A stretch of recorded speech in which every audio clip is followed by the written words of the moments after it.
separate. I think that's for a few. This is just like they're trying to waterproof on these. Oh, I see. Oh. It's not the I'll take flooding that. down there.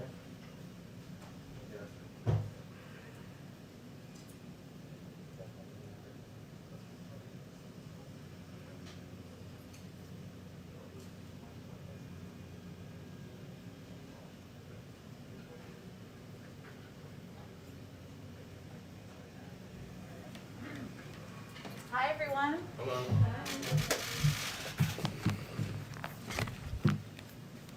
It's been a while. I feel like somebody taller than me may have been in here more recently. Let's see. Well, happy, what day is today? Tuesday. Happy Tuesday to all of you. We haven't been in here since last Tuesday. So just a couple of items for all of you at the top. I wanted to provide a brief update on the situation at our southern border. After 4 years of an immigration system rooted in destructive and chaotic policies, President Biden is taking the challenge head on and is building a fair, orderly, and humane immigration system. That's our objective.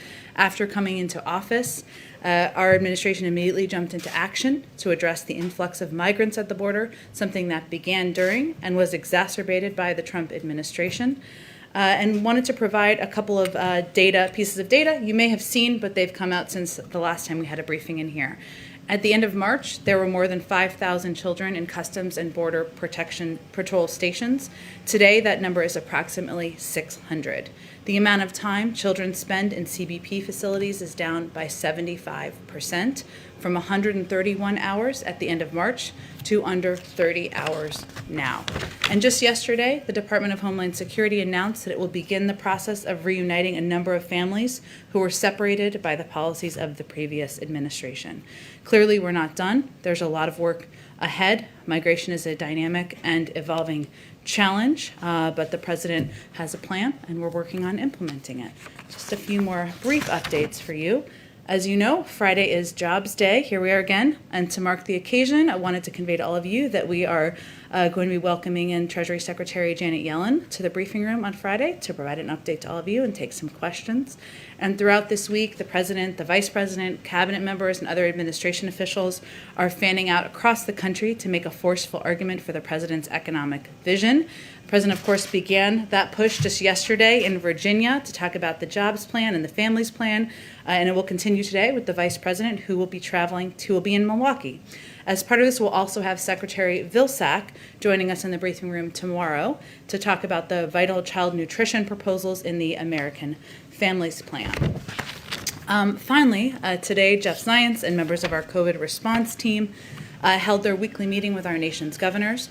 This week, over 29 million doses will go out across all of our channels, with 2/3 of those doses going to jurisdictions and 1/3 to federal channels. Jeff reiterated the federal government's commitments to help expand access to the vaccine, boost vaccine confidence, and help states with their unique needs in this vaccination effort. Zeke, why don't you kick us off? Thanks, Jen. First, the president's COVID speech this afternoon. You have a preview of what he's expected to say. What should the American public expect to hear from him? And any new updates on the White House policies regarding mask wearing or testing here on campus now that the CDC's has adjusted their guidelines last week for fully vaccinated Americans? Sure. Well, in terms of the president's remarks later this afternoon, I've been doing this long enough not to get too far ahead of him, but I know there's been some reporting out there. So you all and the American people can expect to hear an update from the president on our goals for vaccinating Americans by middle of this summer. Also, some more updates on our plans to make the vaccine more available and accessible across the country, and certainly some information about what people can expect once they get vaccinated. And in terms of your second question, our team here is working to determine how we will apply the CDC guidelines. That will constantly be updated, as you all know, to our efforts and the work we do here in the White House. Now, there weren't recommendations there wasn't guidance given on workplace use, right? So we're really talking about wearing a mask outside. I think when I leave the White House, I take my mask off. If I'm coming back into the White House, sometimes I put it back on when I'm taking the walk just to save some time. But in terms of the number of people who will be in the building and how we will apply, we're still working through that internally. And Jen, there were some reports out of Iran over the weekend about potential deal for the release of some U.S. hostages there. I know the State Department has contested that report, but just sort of as a matter of principle, is the president open to a dollars for hostages deal, essentially ransom payments to free prisoners, or does it need to be a part of a broader package with the Iranians? Well, our policy as a U.S. government has not changed on ransom, but I will tell you that discussions to bring home Americans who are held in Iran are something that is raised at the highest level through discussions. Obviously, those are indirect. Those are often indirect discussions, or we have our own channels, of course, and they are separate from the nuclear discussions in Vienna. But it is a commitment and a desire by this administration to certainly bring those hostages back. But reports over the weekend that an agreement had been reached to exchange prisoners was not true. And as I said, we always raise this issue, but there's no agreement at this time on the release of these 4 Americans. One final one. More than 100 days into the administration, when you're up here at the beginning of the administration, you announced the domestic violent extremism review. Do you have an update on sort of where that is and what will the final work product of that review be? Sure. Let me give you an update on that. So as you noted, Zeke, we announced early on that we would be undergoing a domestic violent extremism review through the NSC, through the National Security Team, and we announced that during the President's first week. I can report that we completed our policy review in the 100 days we allotted for it. And right now, and this review, of course, tackled domestic terrorism from a range of angles and was comprised of input from various agencies across government. So the stage we're in now is that we are taking a look at what occurred during that review, lessons that we've learned, and ensuring that the policy responses that we've been discussing and developing are the right ones. That's going to take a little bit of time. Our ultimate goal from this review has always been to develop a strategy that will convey to the American people an overarching sense of how we'll be taking on the threat posed by domestic terrorism, something the President has talked about as one of the greatest threats we face. I anticipate an update on that, and the policy recommendations will be weeks, not months. But at this point, that's the stage of the process. Go ahead. Thank you, Jen. Just about Secretary Blinken's comments yesterday about Russia, the G7. He said that the United States wants a more stable and predictable relationship with Russia. Secretary Blinken? Just to make sure. Okay. I think you said Secretary Clinton, or that's what I heard. But okay. Secretary Blinken. And I was wondering, what does Russia really have to do to make that happen?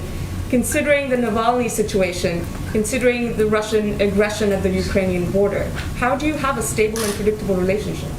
Well, our relationship with Russia includes us voicing concerns where we have them, taking actions and putting consequences in place when actions warrant, as we have in the treatment of Alexei Navalny, as we did in reaction to the engagement or the hacking of our own election here in the United States.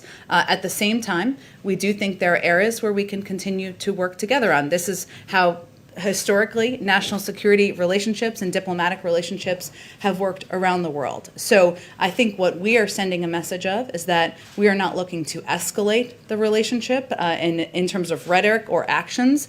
Of course, we reserve the right to put in place consequences should their actions warrant, and we want to have a stable relationship where we will work together in areas where it is constructive, as there might be an opportunity as it relates to the Iran negotiations, as an example, and we will continue to voice concerns as we have them. And one on sharing IP data, because the administration seems to be under increasing pressure to share IP data from doctors and even some global leaders.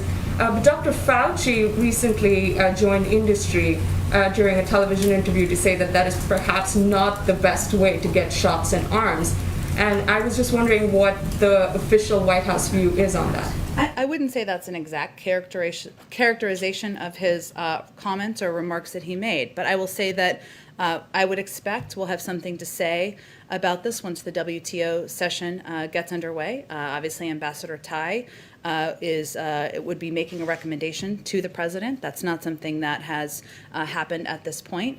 And obviously, just for people to understand, for everyone to understand this process, because sometimes it's shorthanded in a on television or in other places. What we're talking about is the United States position. It's a WTO process, and what ultimately happens here will not be up to the United States alone. This is a waiver that there would have to be agreement among WTO members on. I think what I saw Dr. Fauci's comments speak to as well, which is certainly our position, is that our objective is to save lives by producing as much supply as possible and getting shots in arms around the world in the most effective way. And we're determining what the right steps are to do exactly that. Okay, thank you. And one last one on India. I know Sure. I've been asking you constantly about Sure. that, but it's obviously really important. Is the administration doing all it can to help India? Well, let me give you an update, and I know we've provided a few of those, but I don't think we've done a substantive one here on what has happened or what the recent shipments have been. So 6 air shipments funded by USAID have departed the United States, 5 of which have already arrived in India. These flights include health supplies, oxygen supplies, N95 masks, rapid diagnostic tests, and medicine. And these are a lot of the components that the Indian government has expressed a vital need for. More flights are on the way, with total assistance expected to exceed $100 million. At the request of the government of India, USAID provided these urgently needed supplies to the Indian Red Cross to ensure they reach those most in need as quickly as possible. In terms of oxygen support, which, as you all know, is a big component of what they need right now, we're talking about oxygen cylinders. So USAID delivered approximately 1,500 cylinders that will remain in India and can repeatedly be refilled at local supply centers, with more plane loads to come. Oxygen concentrators, USAID has sent approximately 550 oxygen concentrators to obtain oxygen from ambient air, and USAID has also delivered a large-scale unit to support up to 20 patients each of an oxygen generation unit.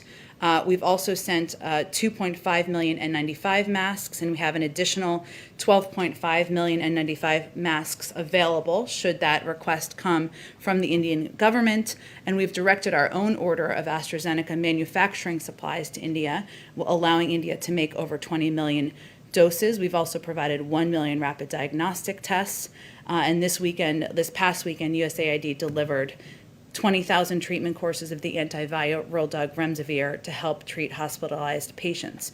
We're also working, one of the questions that's come up is about assistance and know-how, and CDC experts will work in close coordination with India's public health experts in the following areas: laboratory surveillance and epidemiology, I'm not a medical expert, emergency response and operations development, bioinformatics for genomic sequencing and modeling. So we are in close touch. That's a summary of what we've done just over the last several days, and we're working to meet the immediate needs they have now, even as we consider, when we have AstraZeneca doses available, what can happen there.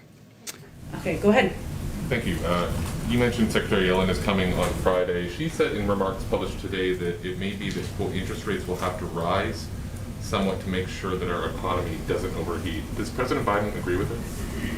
I think President Biden certainly agrees with his Treasury Secretary, but I will say that one of the reasons I think you're asking this question is about inflation concerns, and something that we watch closely here, obviously in the Treasury Department and in the White House in close coordination.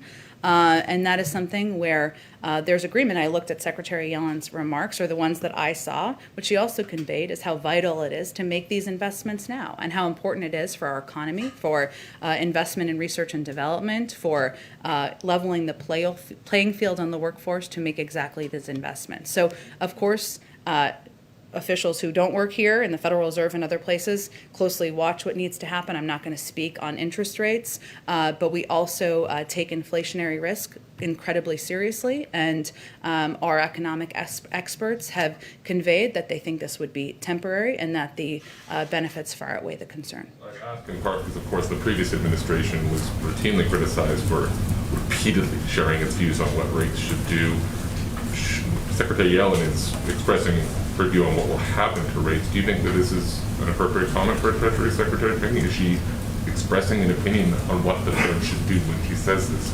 Well, I would say of all people, Secretary Yellen certainly understands the independence and the role of the Federal Reserve, and I think she was simply answering a question and conveying how we balance decision-making here. Can I pivot to one other thing? This week, Facebook is going to decide whether or not to reinstate Donald Trump's accounts on Facebook and Instagram. if he is reinstated, is there any change in strategy that the White House would put in messaging? In other words, if he's on these platforms expressing his views, does that change what you do at all? No. Go ahead. Thank you, Jen. Ahead of the president's speech today, is there any context or data you can share about the holdouts, about people who are still not getting vaccinated or signing up to get vaccinated, so we can understand if the problem is access to the vaccine or hesitancy because they think it's unsafe? Sure. Well, first let me say that what we've seen is that the more people who are vaccinated, and today he'll talk about the fact, but you are aware of this data, that 150 million people in this country now have had one dose, adults I should say, 105 million have had 2 doses. The more people who are vaccinated, the more confidence increases and the more people want to get vaccinated. That's not a surprise to us. That was what we anticipated and hoped for, given if your friend or your neighbor or somebody in your community is vaccinated, it gives you greater confidence about the efficacy of the vaccine, and maybe you see what the impact and the benefits are.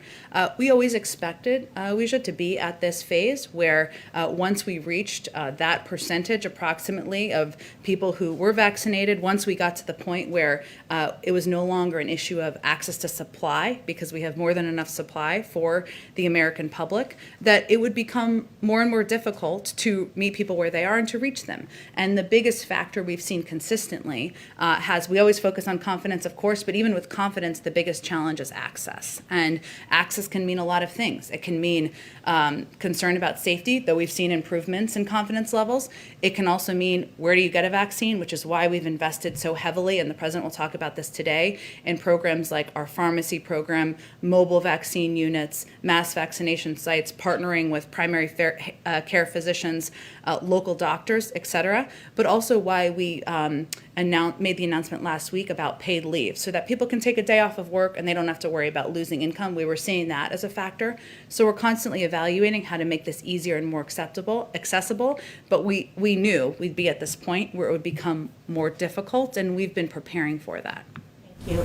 And Go ahead. I know you've seen the reports about the FDA approving the Pfizer vaccine for kids between the ages of 12 and 15. Not yet. Not yet, but is there anything you can tell us about how close they might be, and in the meantime, what the administration is doing to prepare so that those kids can get the shots right away? Sure. Well, I can't get ahead of the FDA process, and certainly in part because we want to ensure people have confidence in the safety of vaccines when they make a decision.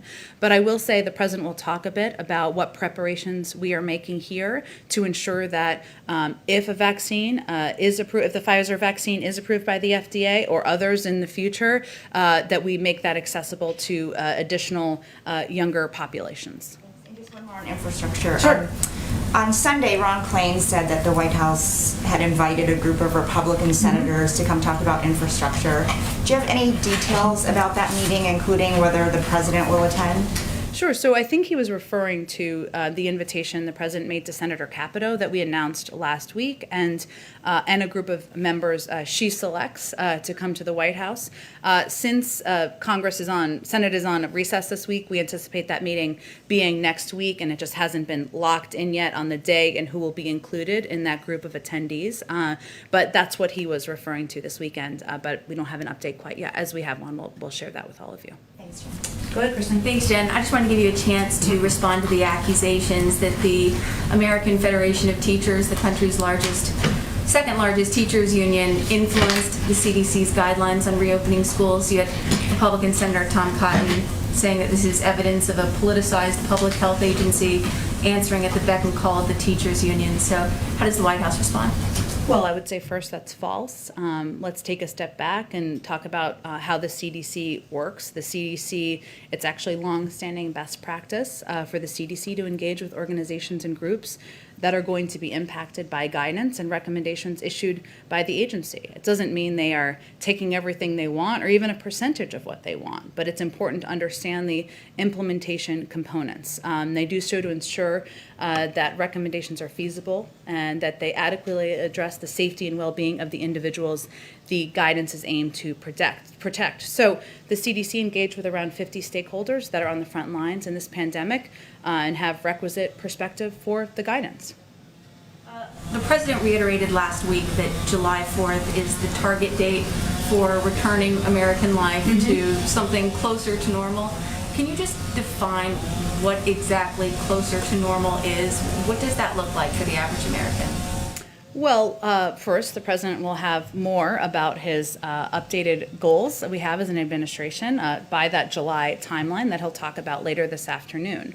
What he's talked about is if you're giving incentives for people to be vaccinated, to understand what the benefits are of getting a shot or two shots. And one of the things he's talked about for some time since his primetime address before the joint address was people being able to gather in their backyard and have a barbecue. And obviously we follow the advice and guidelines of our health and medical experts, but if we increase the number of people who are vaccinated around the country in communities, that will enable people to do more things that they're used to. So the guidance last week, of course, said that if you're vaccinated, you don't have to wear a mask outside as long as you're not in a crowd. It also said if you're vaccinated, you can go a lot of places if you're wearing a mask and you can feel safe and comfortable. But he'll have more to say later this afternoon about the July timeline. Okay, and one more question about, since we've been talking a lot about the refugee cap, something that's not entirely similar, but certainly related, the Afghan Special Immigrant Visa Program. It's facing this backlog of thousands and thousands of applicants, and of course, time is running out with the withdrawal beginning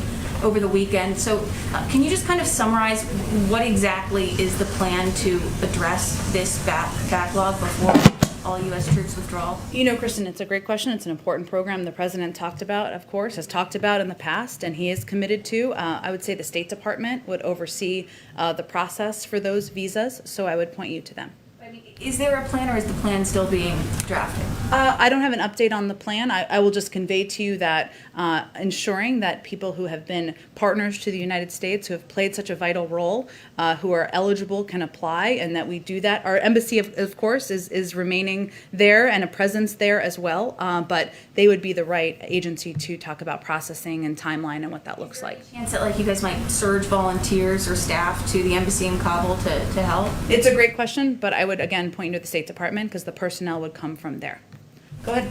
On the refugee cap, since it is now going to be set at 62,500 this fiscal year, but President Biden says he doesn't think we'll actually get there. So where does he think we'll be by September 30th on the number of refugees?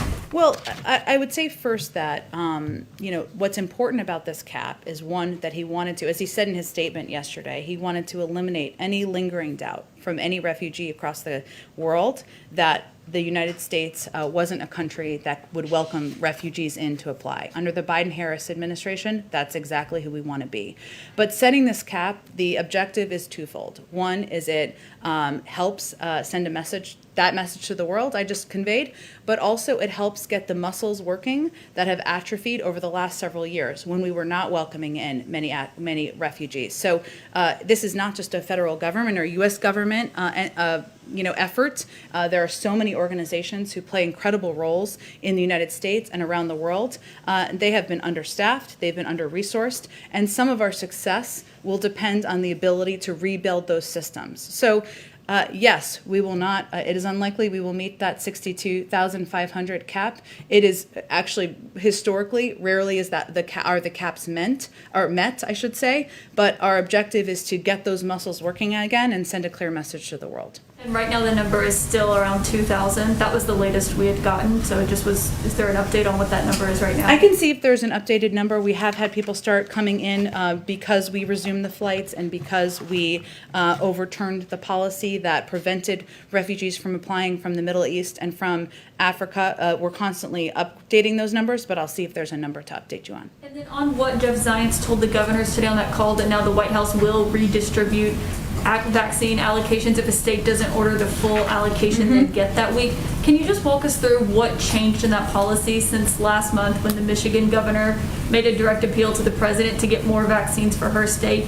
She was told that couldn't happen at the time. So can you just walk us through the thinking on this policy change? Sure. Well, first, we are always evaluating how to ensure we're getting more supply out to the country and out to the American people, more shots in arms. So even just a few weeks ago, we were in a different phase of our vaccination effort when supply was more constrained. And states, for the most part, were ordering at or near their full allocation. So what this announcement does, and what what Jeff conveyed to the governors is they can still order. It's up to them. They can order up to their full allocation based on population.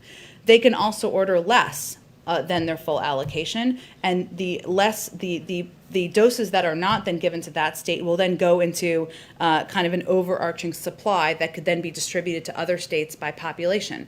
Now, that same governor could the following week decide to order back to their maximum allocation. So it gives flexibility week by week, but it's really just an indication that we're in a different phase now than we were even a couple of weeks ago in terms of access to supply, and we want to ensure the doses are that we free up unused and unordered doses. And last question, does the president still think that we will get to herd immunity in the U.S. this calendar year? Well, the president's, we try to leave the predictions of when we will reach any definition by medical and health experts of that term. I will say that what the president will talk about today is what percentage of the population he hopes to be vaccinated by this summer. That obviously is a step forward, and what we can do from an operational standpoint from the White House, from Jeff Zients and our COVID team, is continue to operationalize getting these shots out into the country. But assessments of what that will mean, we will leave to our health and medical experts and apply our guidance accordingly. Go ahead, Karen. Jen, to follow up on that question then from Caitlin, the president was asked about that yesterday and said there's a debate about it. And on the call with the governors today, we obtained audio of it. Dr. Fauci seemed to downplay the notion of herd immunity. Mm-hmm. He called it an elusive concept of a number. So is that no longer the administration's goal? Does the White House not believe that's possible? Is this a deliberate shift away from that? Again, it's a great question. I just don't want to answer, and I know we typically have a briefing with our health and medical team on Tuesdays, so you may have to wait for the next one, or the next time one of these doctors is on television to talk about the definition of it. But what our objective is of course to vaccinate as much of the population as quickly as we can.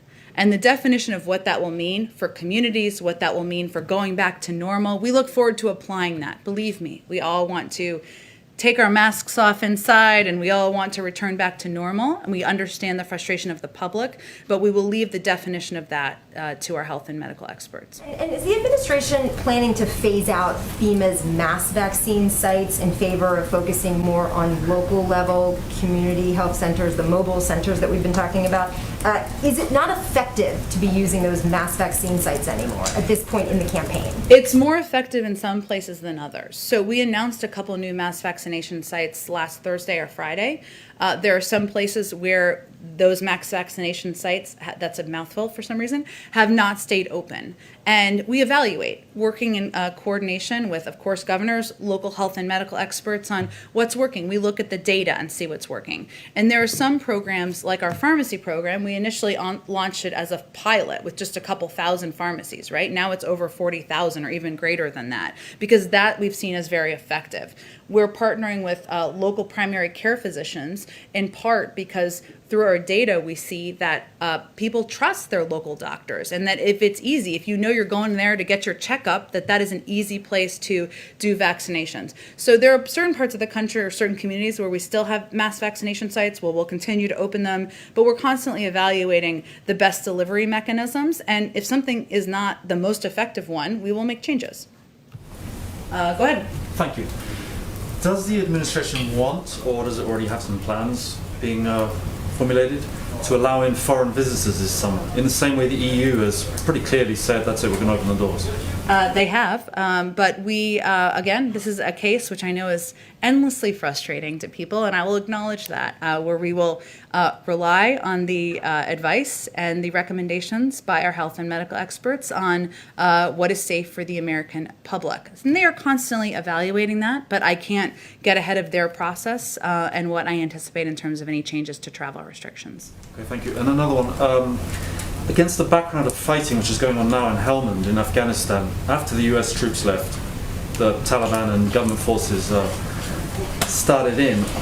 What is going to be the president's message if this spectre of a Taliban takeover, which is obviously quite possible, happens after September? What's going to be his message to the Afghan people, including the many who probably don't support the Taliban?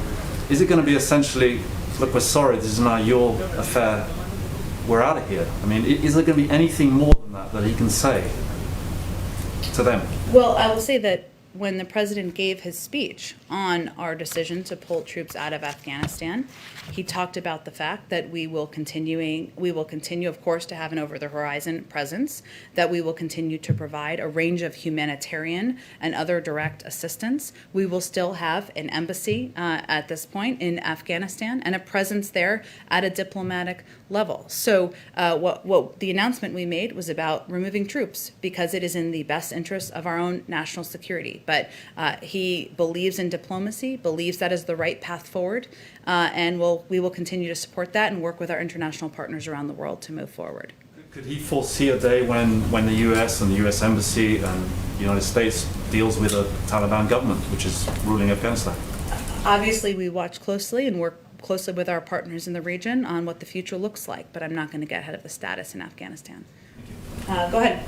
Yeah, a couple questions. The White House has said the president wants to see progress on the American Jobs Plan by the end of this month and passage by the summer. Does that same time frame apply to the Families Plan that he released last week? It's a great question. I mean, we obviously just introduced it. It's introduced it some period of time after we introduced the American Jobs Plan. I expect we'll have discussions with members of Congress about components of each. Different members have support or are more excited about different components of different parts of the plan, but I don't have a new timeline to set for the American Families Plan. Well, with those negotiations and the meeting that you referenced coming up with Republican senators, you mentioned we'll talk infrastructure. Is he also going to talk the Families Plan with those senators when he holds that meeting? Well, this particular meeting, I mean, there's dozens and dozens of engagements, phone calls, conversations that are happening on a regular basis, and a couple of, Secretary Pete Buttigieg is going to be briefing the Congressional Progressive Caucus this week on the package, as well as speaking at Leader Hoyer's committee chair weekly meeting. Our jobs cabinet continues to make one-on-one calls to members on both sides of the aisle, and some of them are also in districts this week, amplifying with members. Our legislative affairs team is doing briefings and having dozens of calls and engagements as well. This one particular meeting is related to a counter-proposal that Senator Capito made, which is focused on the American Jobs Plan. So I would expect that to be a primary focus of the meeting, but there will be a range of meetings about the proposals, the American Families Plan as well, and different proposals that the president has put on the table. At this point, when you think about getting these plans passed through Congress, are you envisioning both plans being combined into one bill? I mean, is that what the White House favors, or separately? What's the position right now? We're open to a range of mechanisms for the president's ideas moving forward, but exactly what you're talking about is part of the discussion we're going to have with members of Congress, and there's an openness to smaller package, to different components moving forward together. We will leave those mechanics to leaders in Congress, but what we're discussing with them is where we can find agreements on many of the proposals and ideas the president has put forward. Question on the Families Plan. During the campaign, President Biden proposed free tuition to four-year colleges and universities for students whose families earn $125,000 or less. His Families Plan released last week, as you know, only offers free tuition to students to attend two-year community colleges. Why did he not go through with that larger plan for free schooling at universities and college, and why was it limited to just community colleges? Well, let me first say, while the American Families Plan has a historic investment in education and child care, free universal pre-K for 3 and 4-year-olds across the country, which we know would have a huge impact. You're 58% more likely to graduate from high school if you go to preschool as opposed to daycare, and 2 years of community college. But this is not the totality of what the president hopes to do on education. This is a significant investment, a historic investment that he's proposing, but we're less than 107 days, I know we are, into the administration. Go ahead. Thanks, Jen. Does the President, White House Department of Education believe that public schools should require that students get vaccinated once folks under 16 are available to get vaccinated, whether it's Pfizer, Moderna, what have you, within the next couple of months? I don't. It's not my understanding that we're putting in new requirements here from the federal government. I would expect the Department of Education will work with local schools and school districts on implementation and how to keep students and teachers safe. White House come out in support of teachers unions who are already pretty public about the fact that they would want students under 16 to get vaccinated if they can get vaccinated and are eligible to get vaccinated. I don't have any anticipation of requirements from the federal government at this point in time, but obviously if, we'll look to our health and medical experts on any additional guidance to provide. But even like passing support on social media, I know the president is very pro-union, reaches out to teachers union all the time, would at least invite them here to have conversations. So do you anticipate that President Biden would at least come out on the side of the unions for this specific issue? I wouldn't. I would say that the president is going to abide by the advice and guidance of health and medical experts. And certainly we put out public health information and we've put out mitigation steps that schools can take in order to protect their school population. But I don't have anything else to predict for you at this point in time. Just one more. Sure. I just want to give the White House opportunity to respond to the backlash Liz Cheney has been getting recently for coming out and saying that, you know, obviously Biden won the election fair and square, and by the Republicans are saying that that's not true. It's a bit of hogwash, and obviously taking my own artistic liberties there. But is the White House have a response to the Republicans kind of ganging up on her or having a negative reaction to that? Well, I would say first that, the Republican Party seems to be spending a lot of blood, sweat, and tears trying to figure out where they stand and what they stand for, and that's their prerogative. But our focus is on, and how we're spending our time is on defeating the pandemic, growing our economy, building on that for the long run. And it's no secret that the president doesn't see eye to eye on many policies with Congresswoman Cheney, but his view is that the American people elected him and also many people representing them in Congress to solve problems for them. And he's going to continue to seek civility even when he disagrees. Let me just get around and then I'll come back to you if that's okay. Go ahead, Jonathan. Okay, thanks. President Biden just recently nominated somebody to run the Federal Motor Carrier Safety Administration. Will be his first Senate-confirmed administrator in years. The agency has been criticized for years by traffic safety advocates for not doing anything, especially for truck safety, which it's supposed to regulate. For example, since 2016, they have a proposed rule to limit the speed of trucks, which hasn't been acted on now in 5 years. Did the president discuss safety when he nominated her to take over the agency?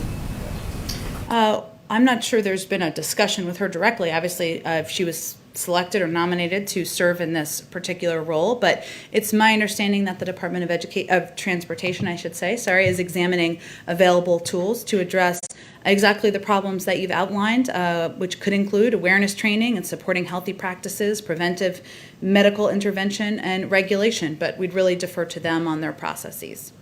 The president also recently named 3 people to the Chemical Safety Board, which had been down to 1 of 5 board members for the last year.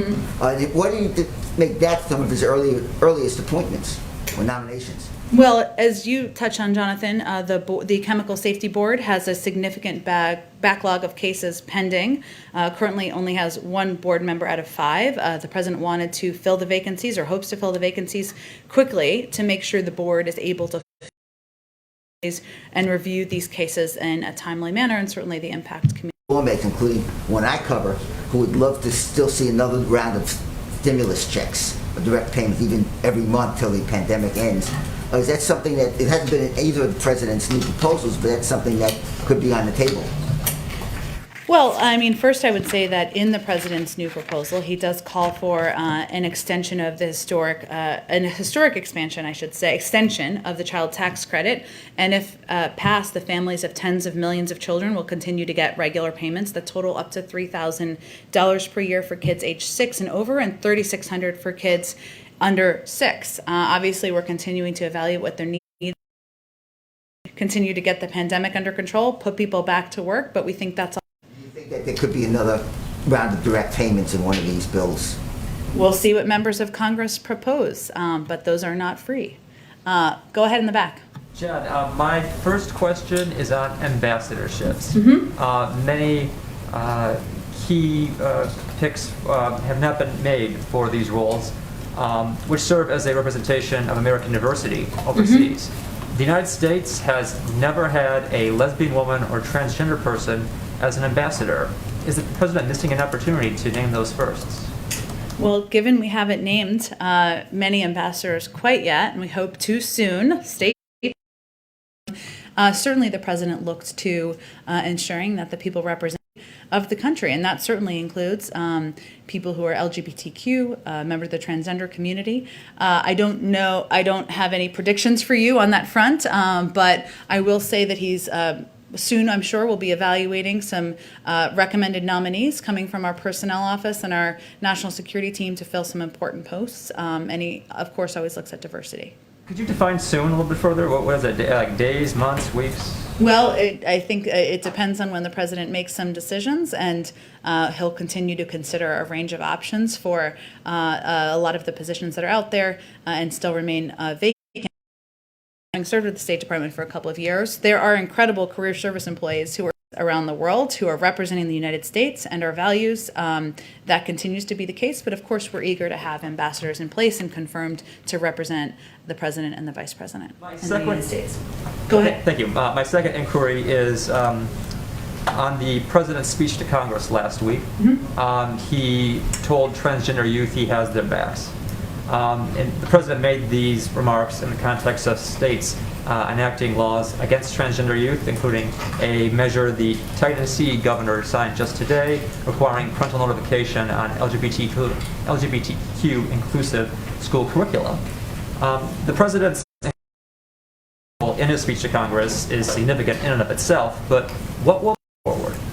Well, certainly the president has put in place, has signed executive orders. He's also used the power of the bully pulpit and his presidency to convey that transgender rights are human rights, and that is his belief and the view of his administration and how he expects policies to be implemented. That includes ensuring that transgender youth have the opportunity to play sports and to be treated equally in states across the country. So he will look to members of his administration to implement what his view is and what his value is as president. Would you rule out legal action against these laws going forward as part of that? I will leave you that to the Department of Justice.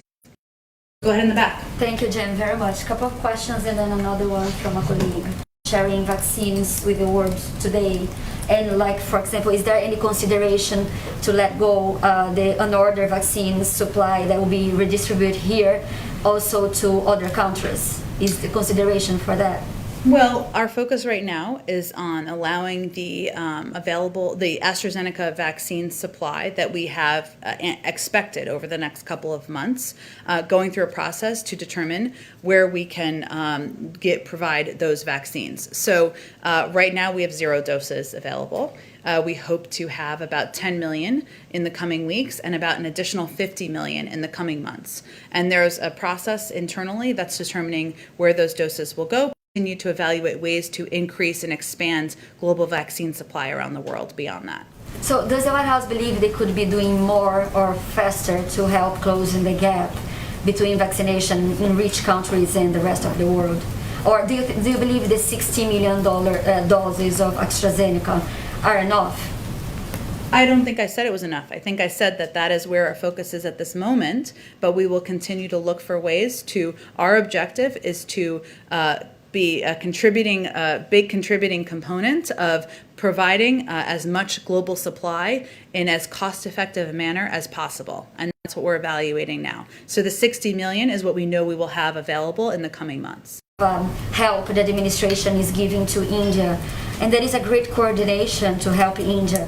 Why we are not seeing the same response or engagement from this White House with Brazil? A lot of experts around the world are saying Brazil is living a humanitarian catastrophe, and there are more deaths in Brazil than in India. So why such a difference? And we know that Brazil also asks for oxygen, sedatives. Is the White House or is the administration considering sending additional help to Brazil?